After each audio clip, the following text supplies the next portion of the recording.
Lucas capítulo 8, versículo 49, ya que lo demás lo hemos leído varias veces, vamos a centrar nuestra lectura ahí. Mire lo que dice la palabra bendita del Señor. Estaba hablando aún cuando vino uno de la casa del principal de la sinagoga a decirle: tu hija ha muerto, no molestes más al maestro. Oyéndolo Jesús le respondió: no temas, cree solamente y será salva. Entrando en la casa no dejó entrar a nadie consigo, sino a Pedro, a Jacobo, a Juan, al padre y a la madre de la niña. Y lloraban todos y hacían lamentación por ella. Pero él dijo: no lloréis, no está muerta, sino que duerme. Y se burlaban de él sabiendo que estaba muerta. Mas él, tomándola de la mano, clamó diciendo: muchacha, levántate. Entonces su espíritu volvió e inmediatamente se levantó, y él mandó que se le diese de comer. Y sus padres estaban atónitos, pero Jesús les mandó que a nadie dijesen lo que había sucedido. Tomen asiento, por favor, amados.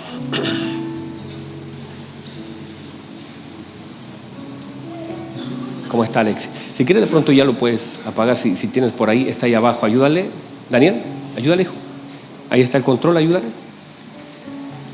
Míreme, por favor. Entonces estamos hablando de la paternidad de Dios. Estamos hablando ya del mensaje 109 de la paternidad de Dios.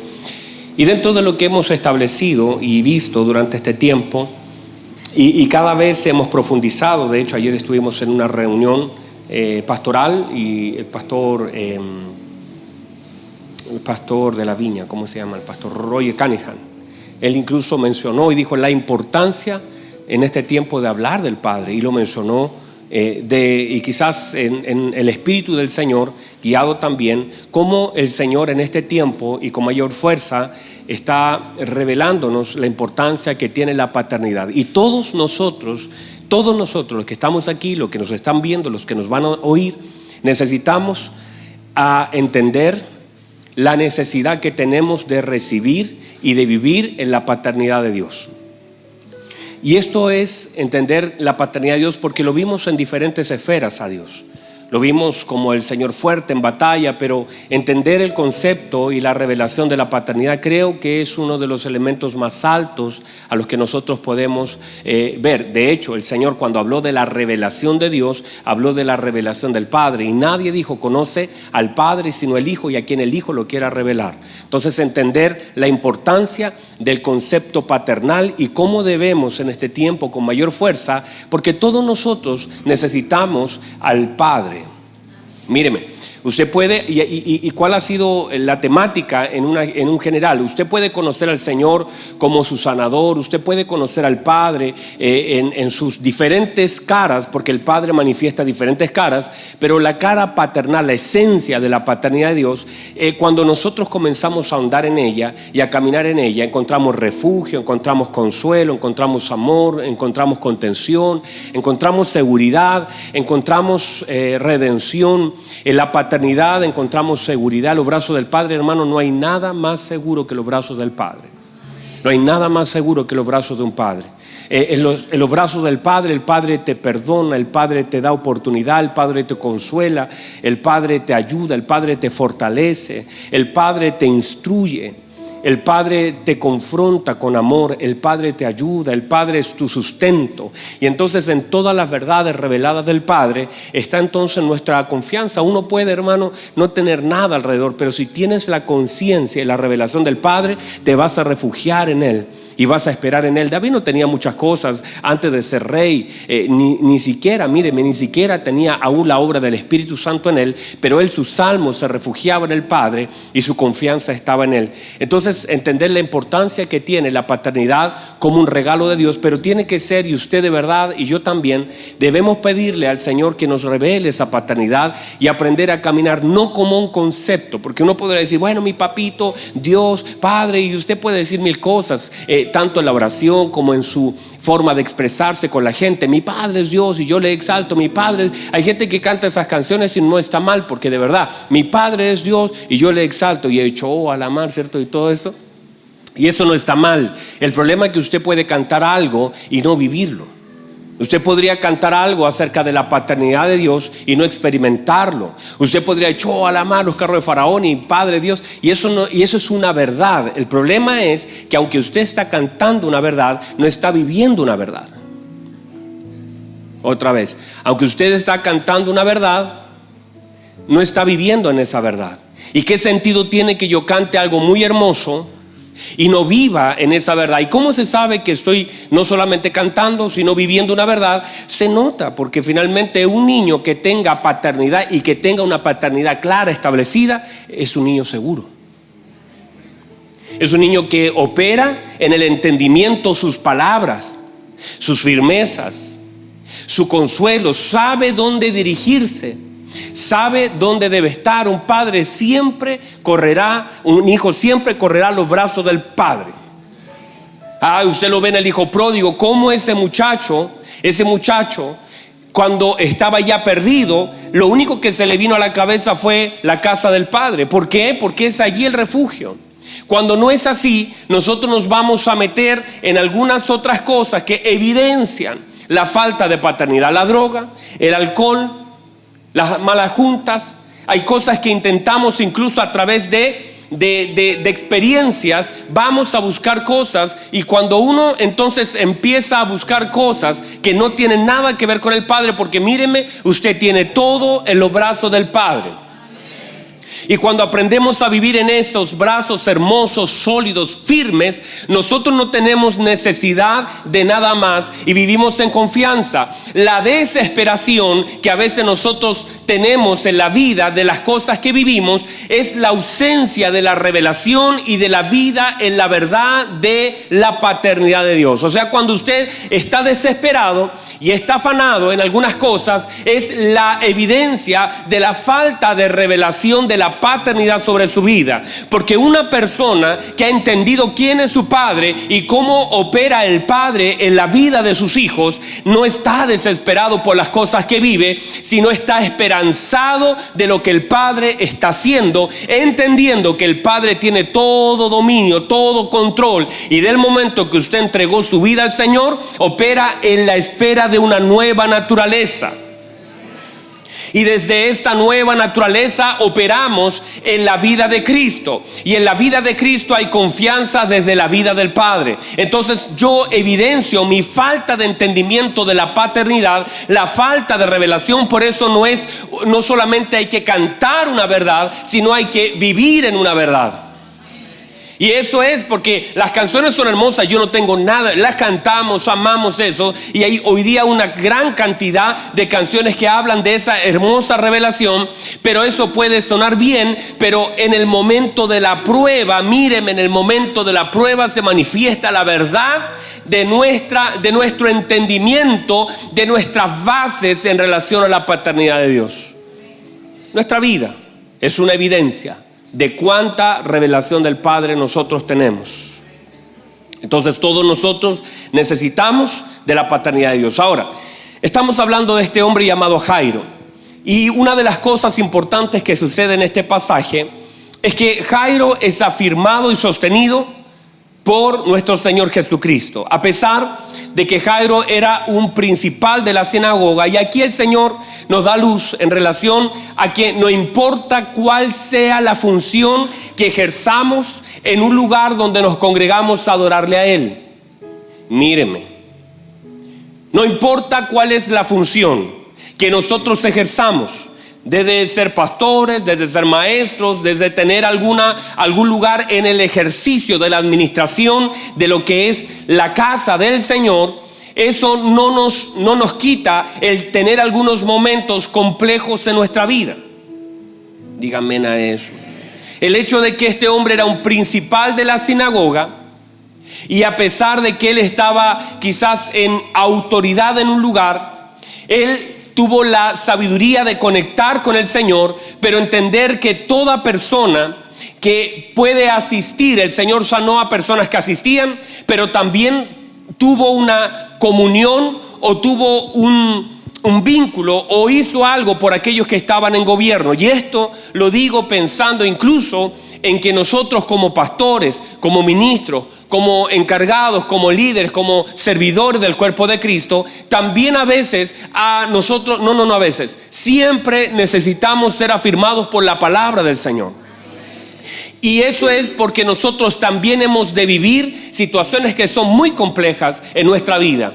Todos nosotros en diferentes lugares las teclas son apretadas. A veces, así como el Señor conoce quiénes somos nosotros, y así como el Señor conoce lo profundo y las cosas donde está nuestro tesoro y está nuestro corazón, así el mismo infierno también conoce perfectamente cuáles son nuestra dirección, nuestro corazón, dónde está nuestro tesoro.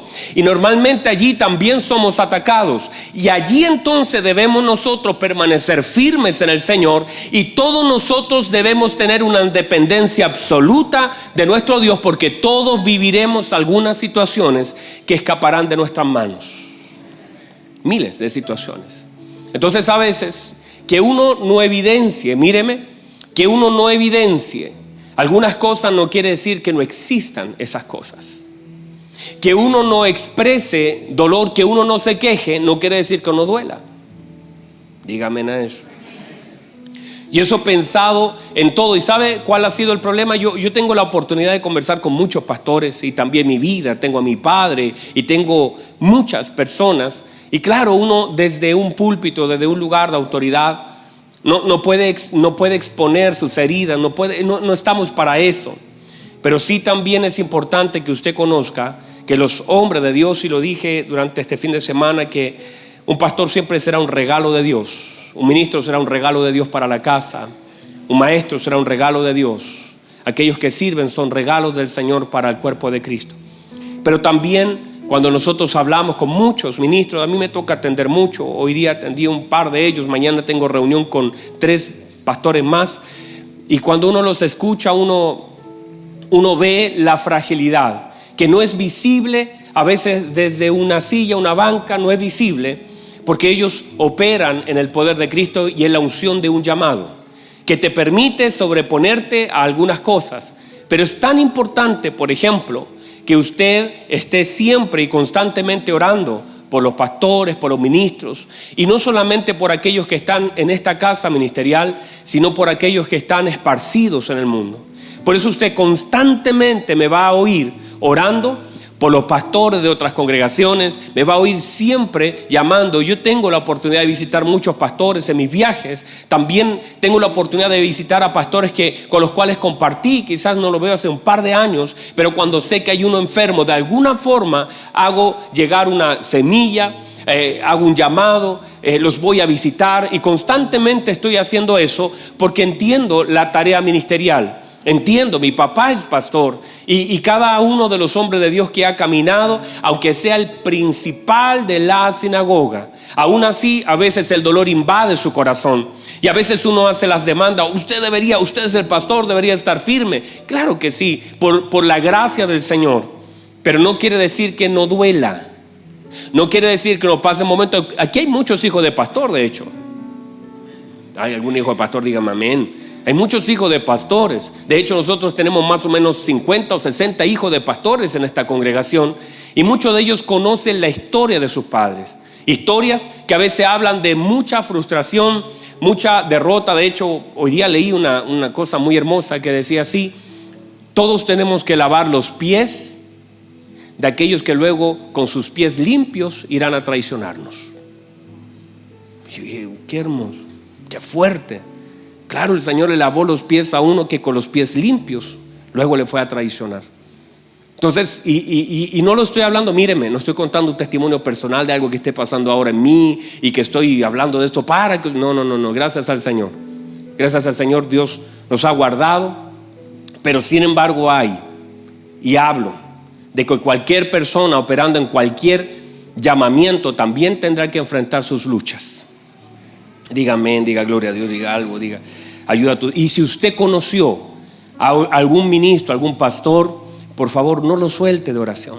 Si usted antes de llegar a esta casa usted pasó por otro lugar ministerial, mantenga a esas personas en oración. Y si en algún momento usted sabe que están pasando un momento difícil, por favor vaya, visítelo, llévele una cajita de mercadería, vaya a visitarlo. Si usted sabe que algún pastor que en algún momento fue parte de su vida y oró por usted y estuvo allí presente, no lo vaya a olvidar.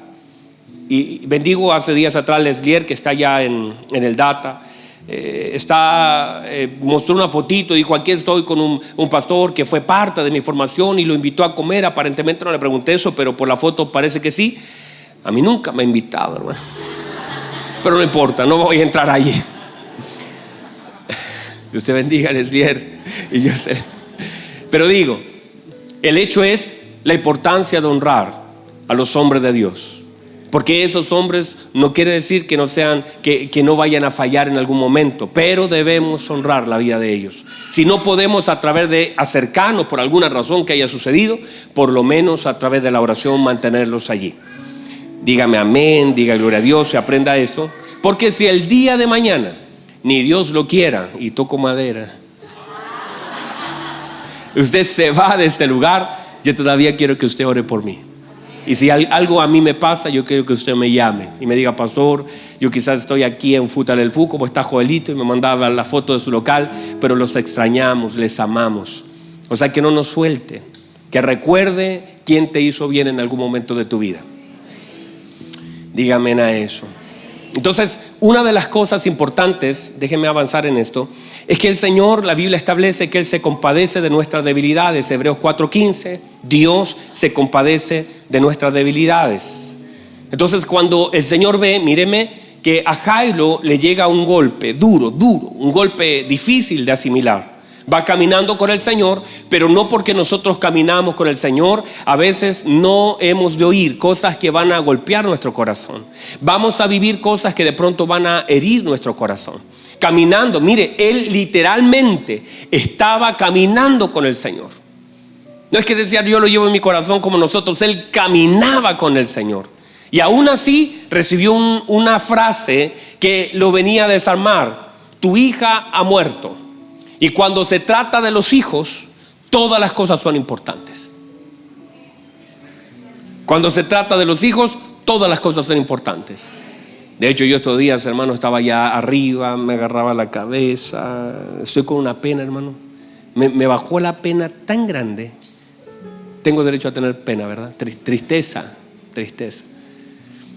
Tan grande estaba delante, sentía, me sudaba las manos, porque yo tengo que viajar el día lunes. Tengo que partir a unas capacitaciones, a unas predicaciones a Estados Unidos, y voy a estar como 8 días fuera de mi casa. ¿Y qué se me viene a la mente?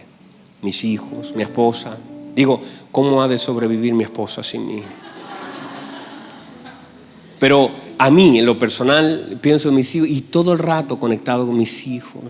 Además, todo lo que está pasando. Entonces, se me empezaron como a calambrar, no sé, empecé a somatizar, amor. Necesito casi me dio un patatún, diría mi mamá.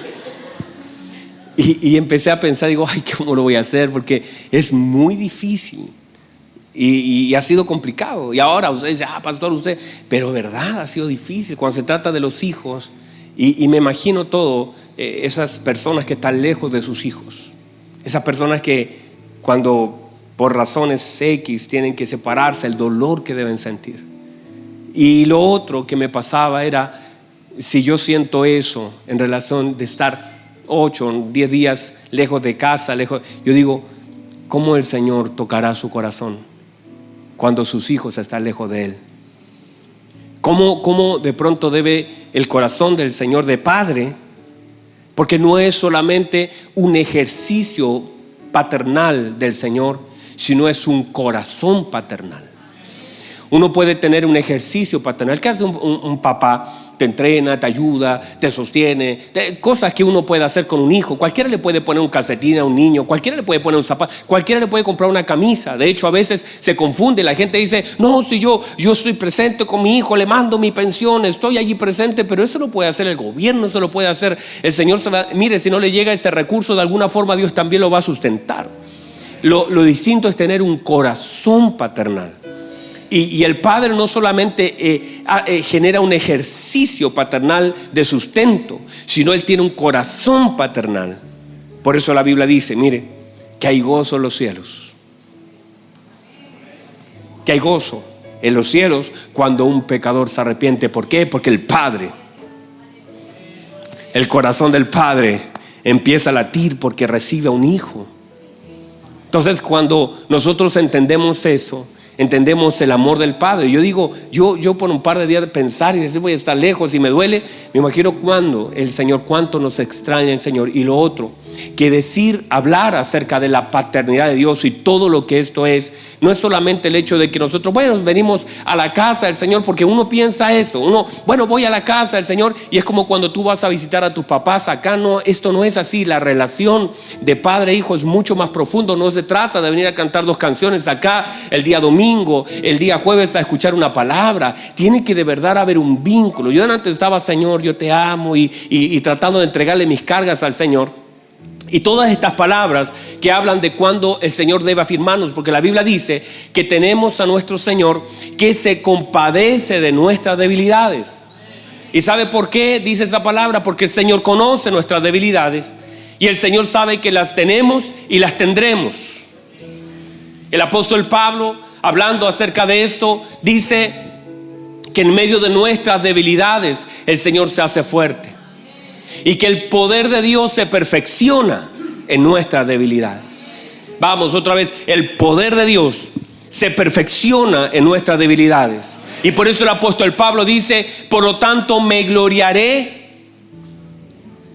Mire lo que dice, por tanto me voy a gloriar en mis debilidades, para que repose sobre mí el poder de Cristo. Quiere decir que en mis debilidades no son enemigos de mi vida. Mis debilidades son una oportunidad para que el poder de Cristo pueda reposar en mí. Mi debilidad no es mi enemigo. Mi debilidad, cuando el apóstol Pablo habla de eso, habla de debilidad en relación a enfermedad, en relación aquí. Muchas veces hay 2 frases que él usa para hablar de debilidad, y habla de alguna enfermedad en el cuerpo, de algún debilitamiento a nivel de aquí de cansancio del corazón. El apóstol Pablo está diciendo, mis debilidades a veces nos tocan. Y todos nosotros hemos de pasar por algunas debilidades. A veces nuestra fortaleza nos hacen independientes de Dios. Y a veces pensamos que nosotros a través de nuestra fuerza podemos lograr algo. Y a veces nuestra fuerza no es que esté mal, pero a veces generan independencia del poder del Señor. Pero nuestras debilidades allí, porque míreme, Dios no necesita de sus fuerzas, usted necesita de las suyas. El Señor no necesita de sus fuerzas, usted y yo necesitamos de su fuerza. Otra vez, el Señor no depende de mi fuerza, yo dependo de sus fuerzas. El Señor no depende de mi estado de ánimo. El Señor no depende de cuán fuerte yo me sienta hoy. Yo dependo de la fuerza del Señor. Por eso el apóstol Pablo dice, por tanto me gloriaré, para que repose sobre mí el poder de Cristo. ¿Por qué? Porque cuando nosotros sabemos y conocemos nuestra posición, y aún en medio de nuestro cansancio natural en la vida que nosotros tenemos, y aún aparte de eso, a veces en algunas enfermedades que tenemos que cargar, el poder de Dios no está limitado al cuerpo del hombre. El poder de Dios no está limitado a la condición del hombre, sino que el poder de Dios también se perfecciona en la debilidad del hombre, porque nos enseña dependencia. Si el problema más grave que a veces nosotros tenemos en nuestra independencia es el hecho de que nosotros creemos que ya podemos, que nos graduamos, y esto no es así. Y a veces los años de experiencia pueden transformarse en el peor enemigo de nuestras vidas, Porque decimos, bueno, llevo tanto tiempo y usted sabe, míreme, usted, bueno, ya sabe usar la cámara, sabe tocar un instrumento, lleva 2 años trabajando en algún ministerio, lleva 5 años con nosotros, lleva 10 años en el evangelio. Y a veces todas esas cosas, a veces nos van alejando de ese poder de Cristo que opera en la debilidad del hombre, cuando nosotros conscientemente reconocemos que a pesar del tiempo que llevamos, seguimos dependiendo absolutamente de nuestro Señor, y que nuestras debilidades son un lugar para que la perfección del poder de Cristo sea desarrollada. Y uno de los problemas más grandes es eso. Cuando la gente entonces empieza a operar, empezamos a decir, bueno, yo llevo años en el evangelio, yo hago esto, yo comencé, yo avancé, llevo 10 años, llevo 5 años, y comenzamos a mirar nuestra vida y a medirla en años, cuando nosotros somos absolutamente dependientes de nuestro Señor, y cuando nosotros tenemos conciencia de nuestras debilidades, y esas debilidades las ponemos a los pies de Cristo, y esas debilidades que todos nosotros tenemos, y flaquezas en algunos lados, nosotros las depositamos a los pies de Cristo y permitimos que el poder, ese poder es dunamis, el poder, ese poder que es capaz de quebrar todas las cosas, repose sobre nuestra vida. Tiene que encontrar un corazón humilde. Díganme a eso. Entonces, déjenme salir de allí. El Señor, cuando encuentra a un Jairo débil, producto de este golpe que ha recibido tan fuerte, no es menor. Él desesperadamente busca ayuda en la vida de Jesús. Y este golpe que vienen a darle, este golpe que recibe por parte de esa noticia, por supuesto que golpea el corazón. Y las emociones, y la fe de cualquiera, y el caminar de cualquiera. Por supuesto que sí.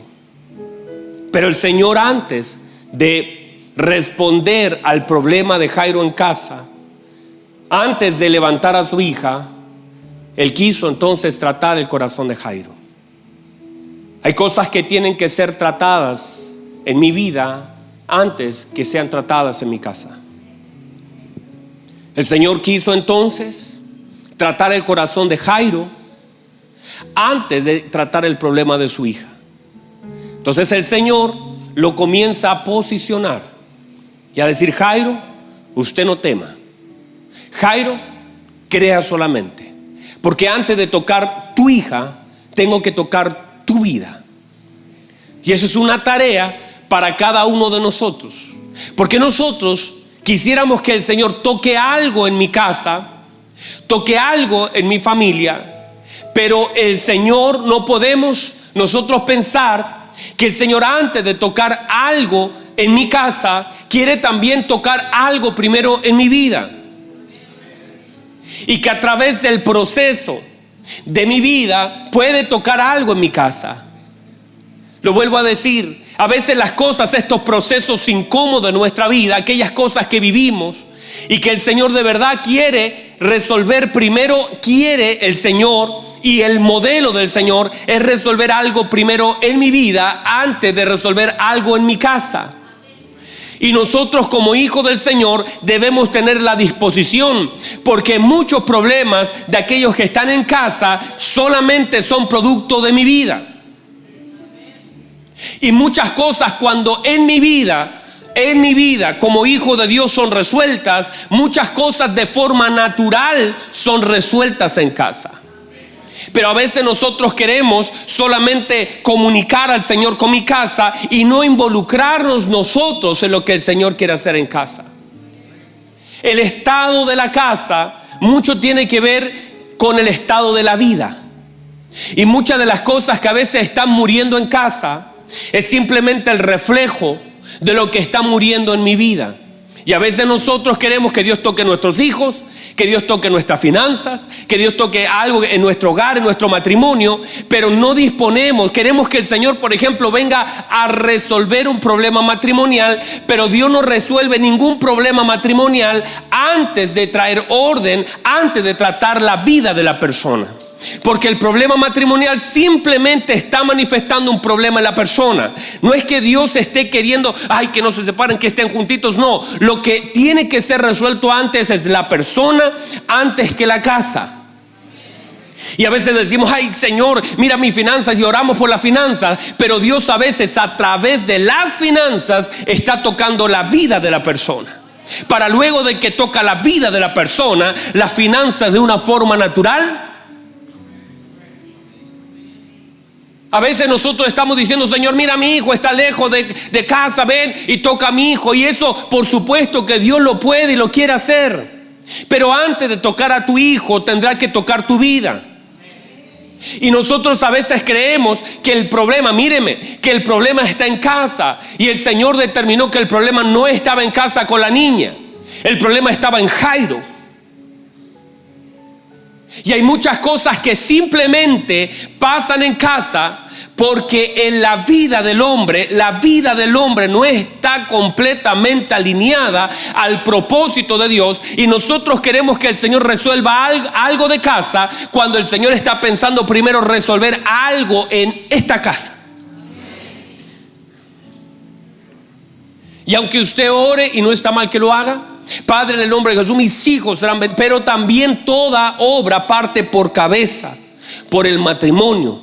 El Señor, antes de tocar a los hijos, porque la bendición opera desde la paternidad. ¿Sabe cómo el Señor pudo bendecir a Isaac? Porque Isaac es una consecuencia de la bendición de Abraham. Jacob es una consecuencia de la bendición de Isaac. Entender que nuestros hijos pagarán la consecuencia de nuestra conexión o nuestra desconexión del Señor. Pero si nosotros de una forma entendemos el diseño de Dios y la paternidad de Dios sobre nuestra vida, y cómo es importante que incluso a través de las cosas que nosotros queremos que el Señor resuelva, podemos entender que lo primero que el Señor quiere resolver es mi camino con Él. Que yo aprenda a caminar con mi Señor, y en la medida que yo transito con el Señor, hay muchas cosas que en casa han de ser resueltas solo porque en mí ya fueron resueltas. Entonces a veces hay personas que quieren la bendición de Dios en su casa, pero no quieren el orden de Dios en su vida. Y quiero ver a mis hijos servir, pero tú no sirves. Y que le está demandando a tus hijos algo que tú no haces. Y que quieres que Dios haga algo en la vida de tus hijos cuando no lo ha hecho, en ti no le has permitido hacerlo. Y una de las cosas que debemos entender es que Dios, por supuesto, que está interesada en esa niña de 12 años, pero primero la palabra va dirigida a aquel hombre que golpeó la puerta a la cabeza. Diga gloria a Dios, diga algo, usted no me dice nada.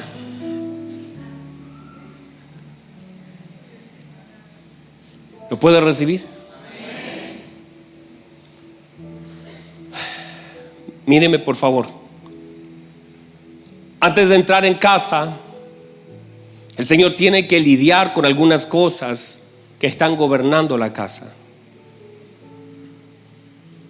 Hay cosas que Jairo no puede hacer, ni hubiese hecho. Hay cosas que Jairo, por causa de su posición, míreme, Jairo es un principal. Jairo no quiere dañar a la gente. Jairo tal vez ama a la gente. Jairo ve toda esa escena de gente llorando. Y Jairo no es el que saca a la gente de casa, es el Señor. Porque Jairo otorga autoridad al Señor. Y el que vino a mover a la gente de casa fue el Señor. Y dice que los sacó ¿a cuántos? A todos. Quiere decir que a veces en nuestra casa hay gente que no debería estar. Y la Biblia dice que habían muchos que estaban llorando. Pero a veces nosotros sin querer dejamos sentar en casa personas que no deberían estar allí. Y uno tendrá que ser muy sabio, guiado y direccionado por el Espíritu de Dios. Porque nuestra tarea es alcanzar a la gente, no es meter a la gente al corazón, es predicar el Evangelio, pero no hacer que la vida de la gente afecte la vida de Cristo. Porque uno podría decir: ay, pastor, ¿y entonces qué hago? No comparto con la gente. No es el problema compartir. El problema es dejarla entrar.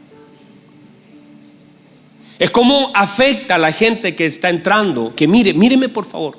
La misma palabra que el Señor le da a Jairo, a una persona que reconoce autoridad y que está necesitada y que tiene entendimiento, le dice: Jairo, no llores, ten fe, confía, tu hija solo duerme. Luego se la suelta a otro grupo, pero el grupo reacciona de forma distinta a Jairo. La gente dice: se burló de él. Mire, Jairo es afirmado en la palabra. Por una palabra del Señor, Jairo es afirmado. Pero ahora el Señor le suelta una palabra también ahora a la multitud, y le da una palabra de consuelo también, y le dice: no lloren, la niña está durmiendo. Le está diciendo: no lloren, los está consolando. Pero la gente, lejos de ser consolada, la gente se burló del Señor. Y el Señor dijo: yo no voy a permitir que gente que reciba una palabra para ser consolada y no honre la palabra que le estoy dando. O sea, la misma palabra que trajo consuelo a Jairo, gente la despreció. Y el Señor dijo: esa gente no puede entrar en casa. No puede entrar gente que deshonre la palabra de consuelo. Reciba eso, por favor. Uno tiene que predicar la palabra del Señor, pero donde no hay honra a la palabra del Señor, usted no puede entrar a casa a gente que deshonra la palabra del Señor. Y usted, cuando digo eso, por favor, no quiero que me malinterprete o yo explicarlo mal. Uno tiene que orar por la gente, uno tiene que amar a la gente, pero uno tiene que definir a quién le abriré el corazón. Porque hay gente que te ama, pero con lo que te dice te daña. Mire, los amigos de Jairo vinieron a decirle algo y le dijeron: esos amigos estuvieron en casa, vieron a la niña morir y ahora son mensajeros, amigos, dice la escritura, de Jairo, que le dijeron: mire lo que ellos dijeron: no molestes más al maestro. No entendían. No molestes más al maestro. En su buena intención, para que Jairo vaya a llorar a su hija, le dijeron: ya no molestes más al maestro, tu hija murió. Porque lo amaban. No es que ellos desde la maldad, no, lo amaban. Pero esas palabras, si el Señor no estuviera presente, lo derriban, lo destruyen. Pero el Señor le dice: Jairo, crea solamente. No permita que las palabras de gente que no me conoce puedan afectar tu corazón. Y llega un momento donde uno tendrá que definir en la vida, porque hay palabras de gente. No podemos cerrarle la boca a la gente, pero sí podemos cerrar el corazón a la boca de la gente. A la gente, usted se va a sentar en una mesa y de pronto tu papá, tu mamá, tu hermano, tu tío van a hablar 1000 cosas, y usted no podrá impedir que ellos hablen. Pero lo que usted tiene que hacer es administrar con sabiduría las palabras que son soltadas, y que tu corazón, porque es allí donde no tienen que entrar las palabras que van en contra de lo que Cristo está haciendo. Y cuando alguien no honra la palabra de Dios, identifica con tanta claridad que esa persona no debería estar en casa. Puede estar fuera de casa, podrá ver el milagro, podrá ver cómo Cristo entra, pero que no permitas que alguien que deshonre, que se burle de la palabra, habite en tu casa. No sé si alguien me entendió. Y es tan importante porque una palabra, ¿Cómo somos afirmados? Por medio de su palabra. Esa palabra que recibió Jairo y que el Señor soltó desde sus labios. El Señor le dijo a la gente, mire lo que le dice el Señor: no lloren. Y la gente conocía al Señor, claro que sí. Lo conocían, lo ubicaban.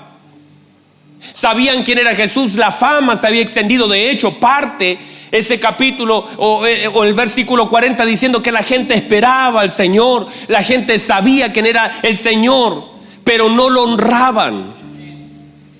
No tenían su corazón. Conocían quién era el Señor, pero no sabían lo que Él podía hacer. Cuando Él dice, no lloren, la niña duerme, el Señor honra su palabra despertándola. Él dice, la niña duerme. Y cuando usted lee más abajito dice, levántate, despierta. Porque Él dice, está durmiendo. Y Él honra su palabra. Como Él dijo, está durmiendo, no habla de resurrección, habla de despertar. Por la honra que Él mismo le da a lo que acaba de decir. Y uno en este tiempo, mis queridos hermanos, con mayor claridad y con mayor entendimiento, por causa de lo que Cristo quiere hacer en nuestras vidas, tendrá que definir muy bien aquellas personas que tienen acceso a casa. Usted puede amar a toda la gente, y esa es nuestra tarea. Yo tengo que amar a la gente, pero no debo permitir que mucha gente entre en mi corazón. Yo puedo amar a todos y predicarle a todos, pero cuidar cuáles son las palabras que están gobernando mi casa. Jairo viene de afuera, ve toda la gente llorar. La madre no tiene idea, pero la mamá se pega a Jairo. Y Jairo viene con una palabra caminando a casa, porque eso es lo que nos ha de sostener, la palabra del Señor. La palabra del Señor nos ha de sostener en este camino a casa. Y usted y yo tenemos que amar tanto la palabra de nuestro Señor, porque es ella la que nos ha de afirmar. Porque todos aquí, tarde que temprano, recibiremos un golpe duro en nuestro caminar. Todos nosotros. Usted ya lo ha vivido. Y lo que nos puede sostener en este caminar, aún con todo lo que hemos de vivir, lo que nos puede sostener es su palabra.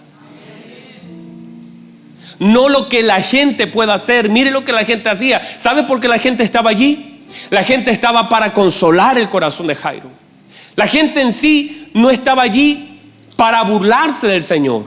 La gente estaba allí porque la gente del pueblo se unía para poder apoyar, y llevaban plañideras y contrataban a gente para llorar. Y otros amigos estaban de verdad muy tocados porque acaba de morir una niña. Nadie estaba contento. Pero fíjese cómo las cosas cambian, porque aunque la gente está allí alrededor de aquella niña, no pueden hacer absolutamente nada.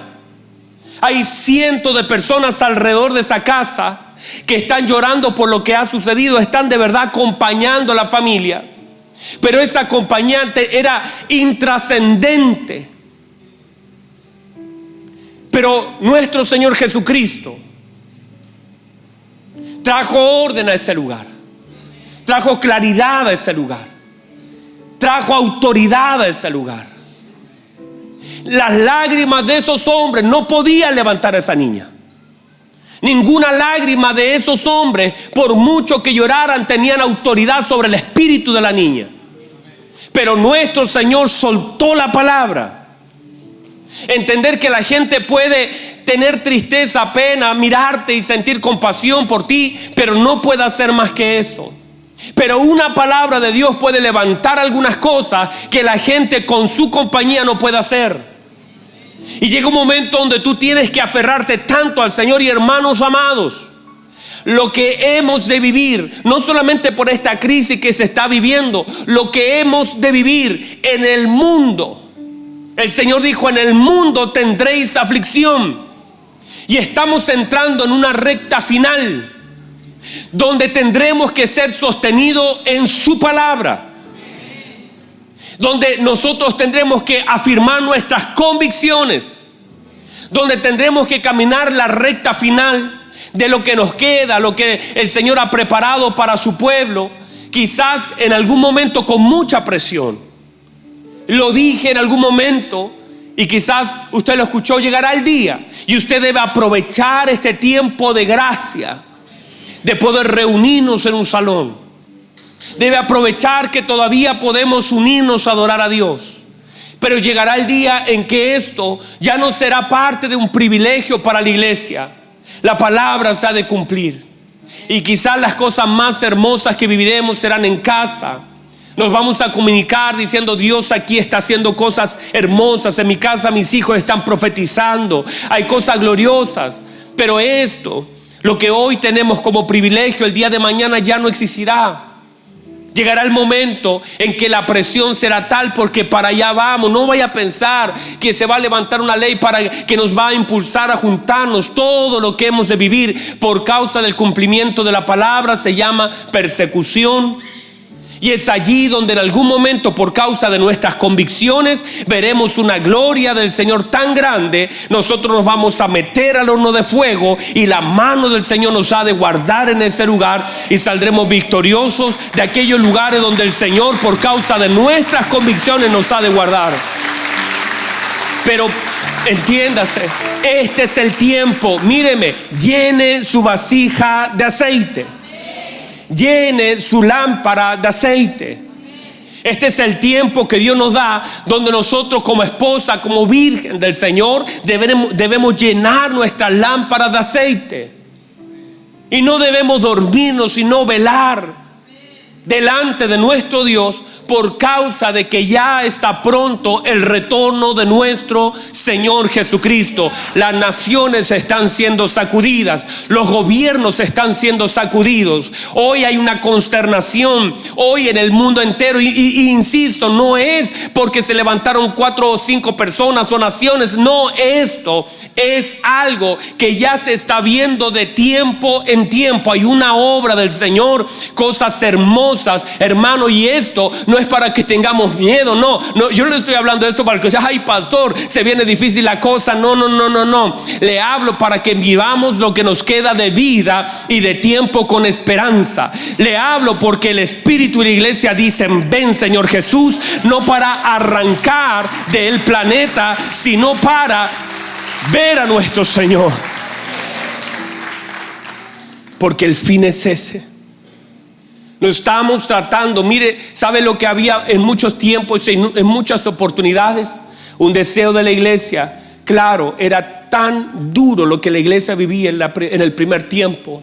Ver muertos a sus hijos, ver quemar a sus esposos, ver cómo en el circo romano los leones despedazaban a muchos hombres del Señor, que la iglesia deseaba con tanto anhelo el retorno del Señor, para poder salir de ese dolor tan grande.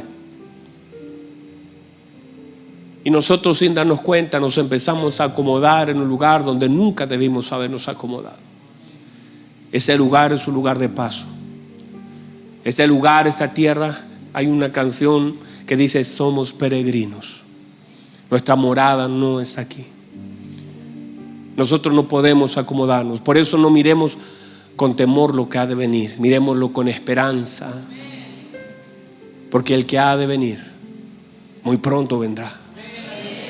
Y la Biblia dice que los muertos en Cristo resucitarán primero, y después los que estemos vivos seremos transformados en un abrir y cerrar de ojos para encontrarnos con nuestro amado Señor, para verle cara a cara. Y la Biblia establece que Dios se enjugará toda lágrima de nuestros ojos. Así que no miremos con temor lo que ha de venir, miremoslo con esperanza. Miremoslo como la oportunidad más hermosa. Es como la novia preparándose. Y yo veo, hermanos, toda vez que yo caso a alguien, yo veo al novio ansioso esperando a la novia.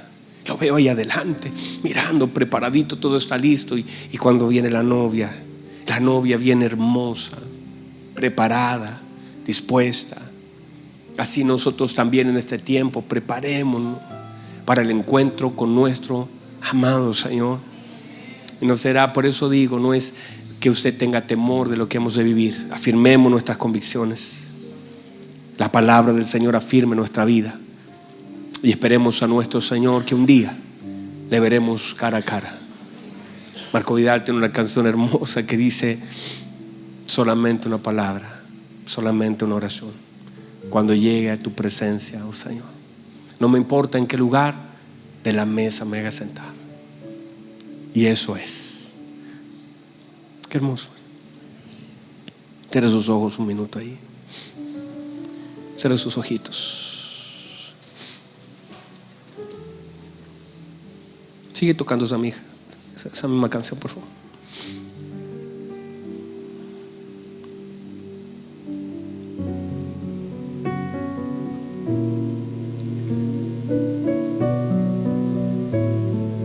Gracias, Jesús.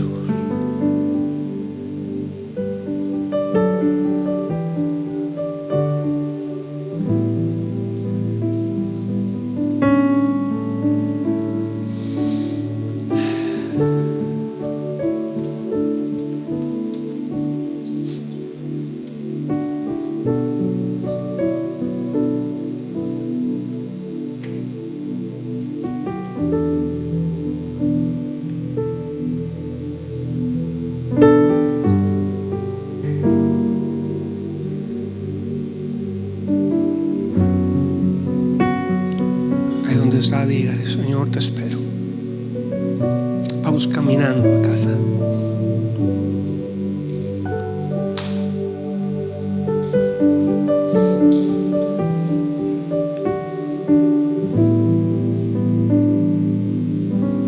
No sé si está la ley. El Espíritu y la iglesia dicen: ven. Señor, queremos darle gracias por su palabra.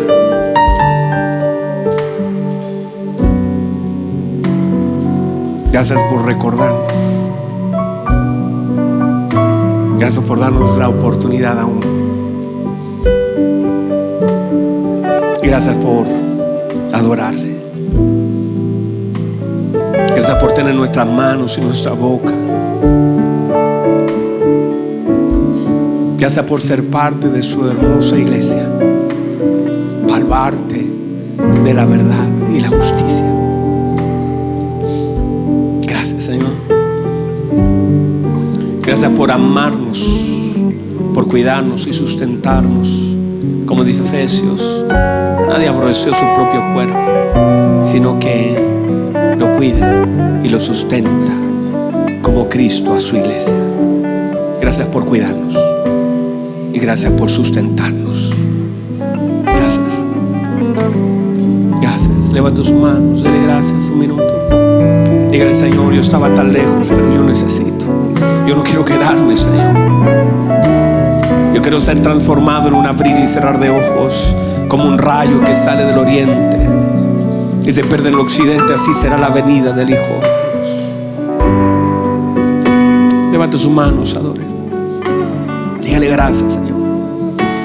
No estoy tratando de escapar de algo. Es que sé, Señor, y mi anhelo es poder estar y verle cara a cara. Nada se compara a eso. No son mis sueños. No me acomodaré a lo que vivo. No me proyectaré en esta tierra. Mi morada está en los cielos, con usted, mi Señor. Vamos, dígale algo a su Señor. Dígale, ame su venida.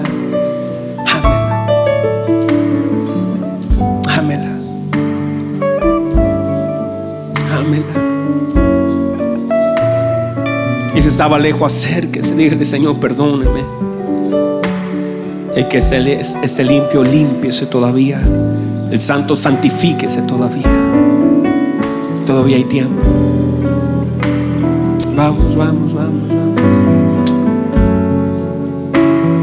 Adora. Dígale: te amo, Señor. Te amo, Señor. Te amamos, Señor.